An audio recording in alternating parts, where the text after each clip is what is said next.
On Monday, President Trump and President Bukele met at the White House and made clear that they have no intention of facilitating the return of Mr. Abrego Garcia, despite a Supreme Court order saying that he should be returned to the United States. You saw Pam Bondi, who talked about how that's up to El Salvador. If they want to return him, that's not up to us. You had Stephen Miller continue to make claims alleging that Mr. Abrego Garcia was a criminal. And then, as if he was next in line, as if he was another senior official of President Trump, you had Bukele jump in and firmly reject the notion that he would help comply with this court order. The question is preposterous. I don't have the power to return him to the United States. And Mr. Bukele, President Trump really has found a prison warden of sorts. When El Salvador was suffering from a scourge of gang violence, President Bukele instituted a state of emergency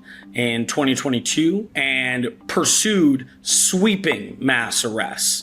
Many of the 85,000 people that were apprehended and forced into the prison system in El Salvador didn't have their day in court.